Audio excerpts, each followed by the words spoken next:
Olá, boa noite. A notícia entrevista hoje o ministro da Justiça, José Eduardo Cardoso. Ele foi vereador em São Paulo, deputado federal por 2 vezes e é um dos nomes do PT cotados para disputar o governo de São Paulo no ano que vem. Boa noite, ministro. Boa noite, é um prazer estar com você, Ken. Eu que agradeço a sua presença e queria começar falando um pouquinho da sua história pessoal. O senhor está com 54 anos, nasceu em São Paulo em 18 de abril de 59. Cresceu onde em São Paulo? Quais são as memórias mais marcantes que o senhor tem da sua infância e adolescência em São Paulo, ministro? Olha, eu vivi muito na região ali de Santo Amaro. Eu morei durante anos na rua São Benedito, em Santo Amaro, depois mudei para o Brooklyn, onde eu passei a minha adolescência até mais tarde, já com 20 e poucos anos, mudar para a região do Morumbi. Né? Posteriormente, quando eu me separei, eu moro hoje ali na região da Paulista. Como é a sua família, os seus pais, o que faziam, quantos irmãos o senhor tem? Sou filho único, né? Eu sou filho único e tenho o meu pai, que ele é economista, sempre trabalhou na iniciativa privada, ele hoje está adoentado, teve um AVC há um tempo atrás, mas está se recuperando.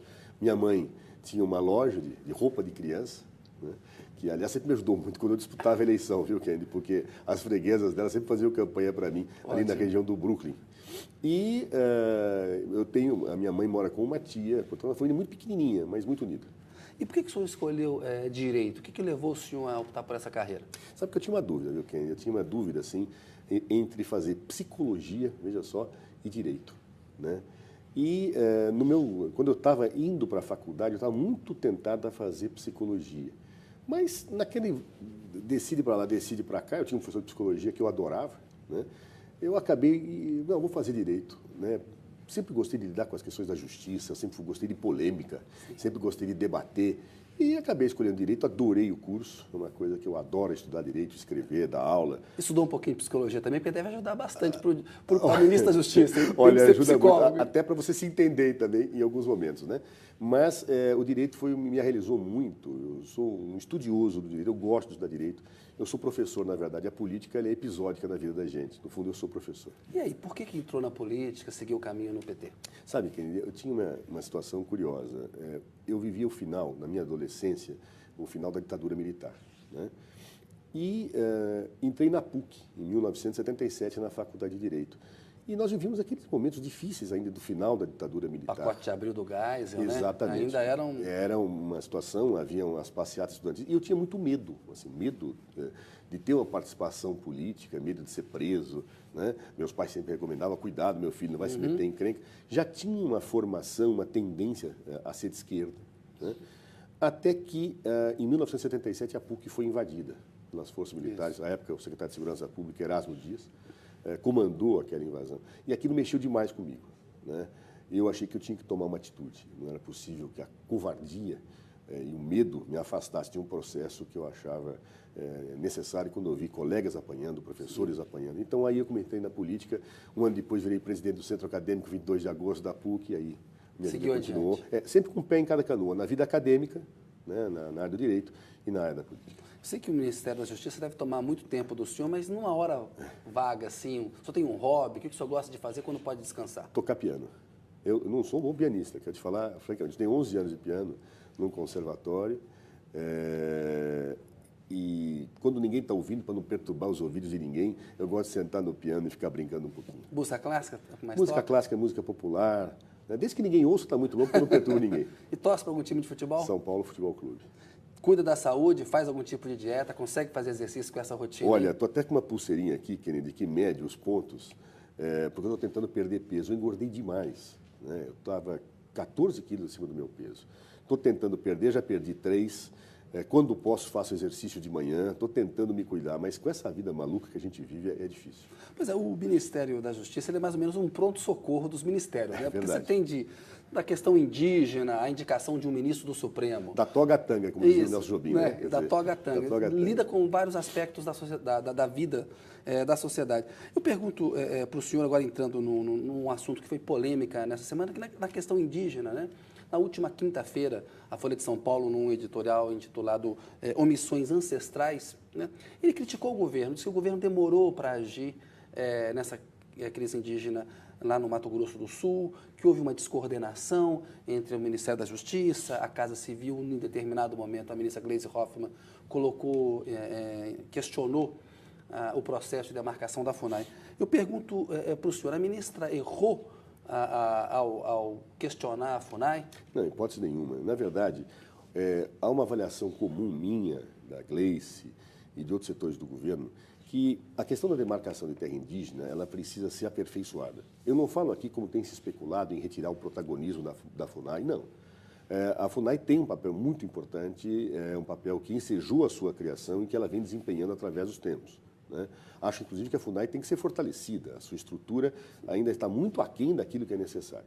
Mas o que nós precisamos fazer? Aperfeiçoar o processo de demarcação, de maneira a que você evite tantas judicializações, tanta disputa judicial. Pois é, ministro, porque até para o público entender, a Constituição de 88 diz que os índios têm direito à terra original deles. As terras tradicionalmente indígenas pertencem à União para uso dos povos indígenas. Pois é, agora, há fazendeiros que ocuparam parte dessas terras. Aí, na justiça, acaba havendo um conflito. O que o governo pode fazer de prático para poder acelerar esse processo ou chegar a um acordo entre fazendeiros e índios? Porque também tem uma crítica, ministro, muito recorrente de que a FUNAI tem um viés contra o agronegócio. Essa crítica ela existe. E por quê? Como a FUNAI é o órgão criado para a proteção do índio, qualquer decisão que ela tome, mesmo que seja correta, sempre haverá uma suspeição quando se fala de demarcação. Afinal, se ela protege o índio, como é que ela vai julgar? Que é perfeitamente possível que a FUNAI tenha o seu protagonismo no processo de demarcação, mas que através de um conjunto de informações, de uma melhoria do direito de defesa, se possa ter uma decisão que pode não ter a concordância de todos, mas que pelo menos passe a não ser tão questionada judicialmente, porque um dos problemas da demora das demarcações é a judicialização. Ou seja, decidir melhor no âmbito do executivo. Exatamente. Decidir com mais transparência, com mais informações, com mais oportunidade das pessoas se manifestarem, inclusive dos povos indígenas. Ou seja, ter um processo mais completo, que dê mais substrato e que não leve a tantas impugnações na justiça. Veja só, esse caso da Fazenda Buriti, lamentável, que houve a morte de um índio, triste a situação. Osiel Gabriel. Ele está judicializado há mais de uma década. Ou seja, a portaria do Ministério da Justiça reconhecendo aquela área como indígena a partir de um estudo da FUNAI de 2010. Né? Então, o que se poderia fazer? O Ministério da Justiça teve a sua portaria questionada na Justiça e até hoje não houve trânsito em julgado do processo. Razão pela qual a situação permanece. Eu tenho que ter processos de demarcação que, evitando a judicialização, dando legitimidade ao processo decisório, permita agilidade e justiça na decisão. Pois é, ministro, o senhor tocou num ponto, ou seja, nessa questão da Fazenda Buriti, o senhor teve na última quarta-feira em Mato Grosso, que está na Justiça há 10 anos. Aí vem uma ordem de reintegração de posse, a Polícia Federal faz essa reintegração junto com a Polícia Militar lá do Mato Grosso do Sul. Houve uma crítica de que o Ministério da Justiça, no caso o senhor, deixou a Polícia Federal agir de uma maneira muito assodada. Ou seja, uma coisa que está há 10 anos em briga, não precisava ser resolvida tão rapidamente. Claro, o prazo para se cumprir a determinação judicial. Como é que o senhor responde à crítica de que a PF atuou de uma maneira assodada nesse caso, que resultou na morte do Osiel Gabriel, lá, o índio tereno? Olha, eu respondo só pedindo que se observe os fatos. Diga. Nós tínhamos uma situação que se arrastava de negociação há quase 30 dias. O juiz suspendeu a execução da reintegração para que fizesse uma audiência de conciliação. Na véspera dessa audiência de conciliação, nós recebemos vários parlamentares que, inclusive, me cobravam. Você tem que mandar executar agora a liminar. Eu falei, hipótese nenhuma. Tem uma audiência de conciliação. Depois da audiência de conciliação, aí vamos ver o resultado. Isso. Agora não posso. Bem, a audiência de conciliação, ela termina às 18 horas, sem que exista acordo entre o proprietário e os índios. O juiz diz, cumpra-se imediatamente. A Polícia Federal informa que não tinha efetivo suficiente para o cumprimento e o juiz pede, então, o apoio imediato da Polícia Militar do Estado. Era uma ordem judicial. Você acha que tinha que ter sido feita mesmo? Veja, a ordem judicial, a não ser que ela seja revista, eu tenho que cumprir. Eu não tenho, veja, eu posso querer concordar, discordar. Eu acho que sempre nessas horas o importante é partir para uma negociação, para uma conversa, para um diálogo. Você se lembra daquele caso Pinheirinho que teve lá em São Paulo, em São José? O governo Alckmin, do PSDB, foi muito criticado pela ação de desocupação da Polícia Militar. E havia uma ordem judicial. E havia uma ordem judicial também. Ele usou o mesmo argumento que o senhor usou. Não tem os casos não são semelhantes? Uma diferença. Qual? A diferença é o seguinte, quando você teve aquela situação do Pinheirinho e que começa a confusão, eu acho que poderia ter havido uma ação, e eu não vou discutir de quem quer que seja, frente ao judiciário para que houvesse um recuo pautado na negociação. Ou seja, a ação durou um dia inteiro. né? Nesse caso, nós tivemos uma situação que foi colocada, no momento em que a situação gera o conflito, nós tivemos, inclusive, a orientação da Polícia Federal para segurar um pouco a situação até que a coisa se normalizasse. Ou seja, uma coisa é você prolongar um processo de violência. Agora, acho que neste caso, eu falo francamente, que o melhor teria sido fazer uma negociação, um diálogo, uma conversa, como agora está se tentando fazer. Claro, eu acho que, infelizmente, foi uma situação que não pôde ser evitada, mas que seria bom que nos servisse de lição a todos no futuro. Reintegração de posse em situações dessa natureza, o melhor é negociar, conversar, exaurir todas as oportunidades. Então, você acha que foi um erro do juiz ter mandado fazer na hora? Eu não vou entrar em juízo de valor, Kennedy, porque eu acho que as situações... Havia parlamentares que queriam que eu cumprisse antes da audiência, inclusive, havia uma pressão muito forte. Parlamentares que defendiam os fazendeiros. Que defendiam aquilo que achavam justo lá, e no caso, a posição dos fazendeiros. Então, você tinha todo um conjunto de pressões. Diante daqueles fatos da intransigência de lado a lado, o juiz mandou cumprir na avaliação que ele tinha. Não me cabe tecer qualquer consideração crítica. O que eu acho é que é sempre recomendável, nessas horas, se buscar um diálogo, se buscar um acordo. E é a recomendação de agora para frente? Não, e sempre foi. Sempre foi. Sempre foi e continuará sendo. Infelizmente, esse caso não foi possível, mas espero que não se repita mais. E especificamente, ministro, você teve na última quarta-feira lá, já tem elementos para dizer quem é o responsável pela morte do índio, se foi uma arma da Polícia Militar, se foi uma arma da Polícia Federal? Não, é impossível se dizer nesse momento. Por quê? Na verdade, nós tínhamos policiais, a situação confusa, porque era uma fazenda, nós tínhamos membros da Polícia Federal e membros da Polícia Militar. Normalmente, nessas operações, a chamada primeira fileira, aquela que vai para o enfrentamento, usa armas menos letais, né? Mas a fileira de fundo, ela, para situações que possam sair do controle, usa a arma letal. E houve disparos, sim, de armas letais. Os filmes mostram, inclusive, que havia alguns indígenas que fizeram disparos também. É impossível, nesse momento, você ter qualquer conclusão enquanto não se termine o laudo pericial. Nós temos um perito da Polícia Federal e um perito encaminhado pela ministra Maria do Rosário, da Secretaria de Direitos Humanos, trabalhando em conjunto para fazer a perícia neste corpo, né? Em torno de 15 dias, aproximadamente, nós teremos o resultado. Será possível saber? O problema normalmente, quando a bala fica dentro do corpo, pela bala você descobre quem atirou. Nesse caso, a informação que eu tive é que a bala não estava dentro do corpo. Tá?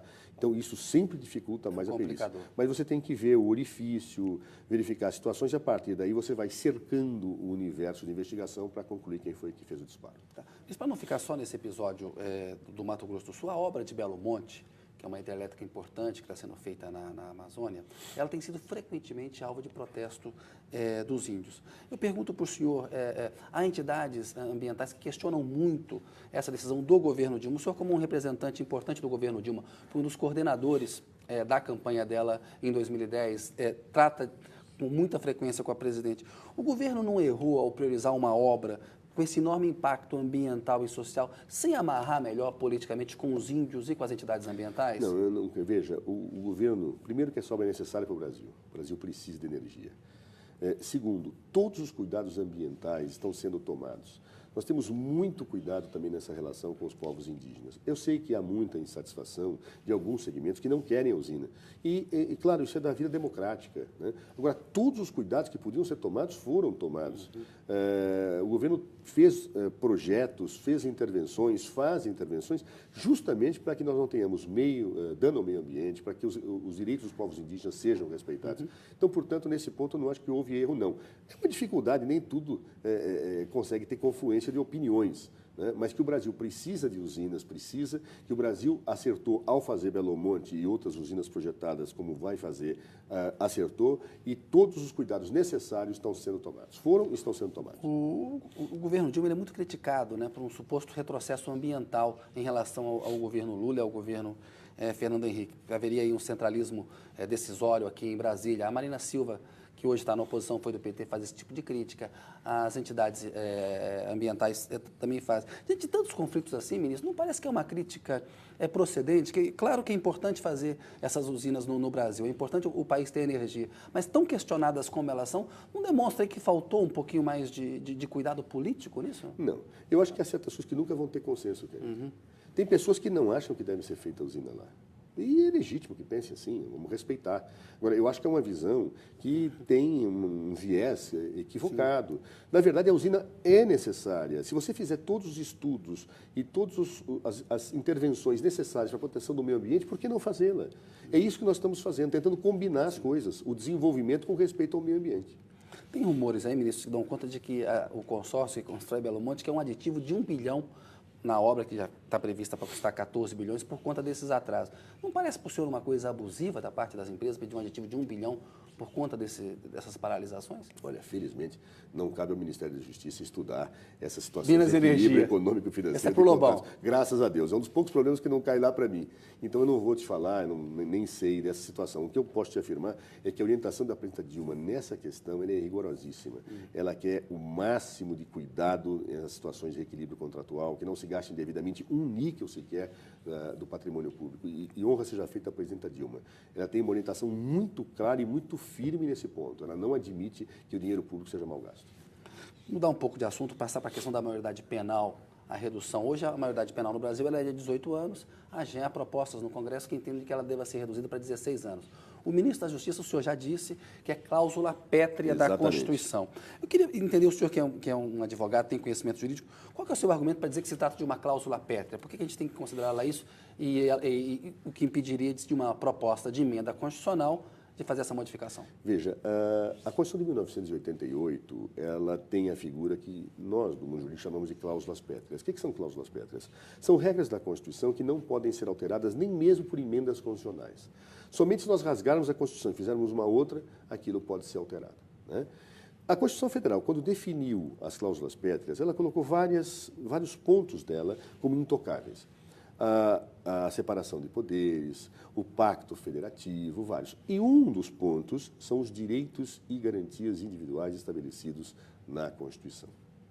Bem, então, portanto, todo direito individual assegurado na Constituição, não só no artigo 5º, mas em qualquer espaço constitucional, do texto constitucional, ele é cláusula pétrea. Ora, nós temos na Constituição a garantia de que ninguém menor de 18 anos será imputado penalmente, ou seja, ele é está lá na Constituição. Está na Constituição. Isso, portanto, é um direito que se dá a toda pessoa menor de 18 anos. Ora, se é um direito que se dá a toda pessoa menor de 18 anos, esses direitos são intocáveis. Por quê? Porque são cláusulas pétreas. Então, é uma explicação, a meu ver, simples. Acho que a maior parte dos juristas concorda com isso. Agora, conceitualmente, a ideia, se houvesse uma Assembleia Constituinte, rasgássemos essa Constituição e fizéssemos uma outra, qual seria a sua posição se fosse constituinte ou como ministro da Justiça influenciando esse debate? O senhor acha que, conceitualmente, é correto diminuir de 18 para 16 anos a maioridade penal? No Brasil, não. Por quê? É por uma questão muito simples. É difícil, às vezes, as pessoas perceberem um complexo jogo que existe nessa situação da criminalidade. Nós temos, na verdade, nos nossos presídios brasileiros, tirando exceções, verdadeiras escolas de crime. Muitas vezes, pessoas que cometem crimes pequenos são colocadas atrás das grades e lá acabam sendo levadas até a entrar em organizações criminosas. Saem de lá em condição de potencial criminoso pessoal, se é que se pode falar isso, muito maior do que quando entraram. Eu costumo afirmar, e não acho que eu minto quando eu digo isso, que nossos presídios são verdadeiras escolas de criminalidade. Claro? Bem, na realidade brasileira, da forma que está hoje, se eu colocar essas pessoas, tirar a imputabilidade penal, tirar um garoto de 16, 17 anos, mesmo que tenha cometido um crime hediondo, atrás das grades, juntos com adultos, dificilmente eu terei a oportunidade de recuperá-lo. Já não tem hoje, porque normalmente as casas que dão tratamento a esses jovens que delinquem são casas que não dão a menor possibilidade de reinserção social, é verdade. Mas se eu acabar com a imputabilidade penal, aí que eu não vou ter mesmo a oportunidade de melhorar isso. Isso vai agravar o problema. Isso vai agravar, eu não tenho a menor dúvida disso, ou seja, as pessoas acham que às vezes aumentando penas ou... claro que em alguns casos tem que aumentar a pena mesmo, não tenho dúvida, mas acham que tirando a imputabilidade penal... aos 18 anos, vai se resolver o problema que vai prender. Ao contrário, esse garoto depois, quando sair da prisão, ele vai sair membro de organização criminosa que são as responsáveis pela maior parte das violências que estão sendo praticadas no Brasil. Agora, 91% dos paulistanos, de acordo com o Datafolha, são a favor da redução da maioridade Eu penal. sei, é verdade. Você acha que é o que? É falta de informação? Eu acho que é um debate. desejo porque há um problema real de segurança pública que aflige as pessoas? Eu acho que muitas vezes, o que você tem? Quando tem o medo, infelizmente São Paulo passa por uma onda terrível de violência, por uma série de razões. E várias pessoas com menos de 18 anos têm sido indicadas a esses crimes. Né? Então, qual é a reação imediata da pessoa? Tem uma reação que chega até a ser emocional. Claro. Né? Não, tem que colocar na cadeia, etc. Eu entendo e compreendo isso. Né? Aliás, a pergunta é tão emocional a discussão que certa feita, quando eu discuto isso, e se fosse sua filha que tivesse... Ou seja, é um argumento emocional. No fundo, nós temos que ver... A resposta emocional, cada um tem o direito de ter a sua. Agora, se você vai estudar o crime, né, se você vai estudar a criminalidade, você tem que olhar quais são as causas que geram o crime para atacar as causas com racionalidade, com cuidado, com equilíbrio. Não é com respostas dessa natureza que você resolve o problema. É claro que para a retórica política é ótimo. Eu vejo muitas pessoas que, às vezes, sempre foram contra a redução da imputabilidade e que agora, como vem a pesquisa, seguem aquilo que a pesquisa coloca. Olha, uma coisa que o homem público e a mulher que atua na vida pública tem que ter é a coragem para poder colocar a sua opinião, certa ou errada, mas aquilo que ele acredita, mesmo contra situações dessa natureza. A política, ela exige diálogo, convencimento. Tem a maior parte da população querendo isso, sim, mas isso não tira a minha convicção e eu quero debater com a sociedade, por mais criticado que eu seja. Ministro, eu vou pedir licença, senhor, um minutinho. A notícia volta daqui a pouco com o ministro da Justiça, José Eduardo Cardoso.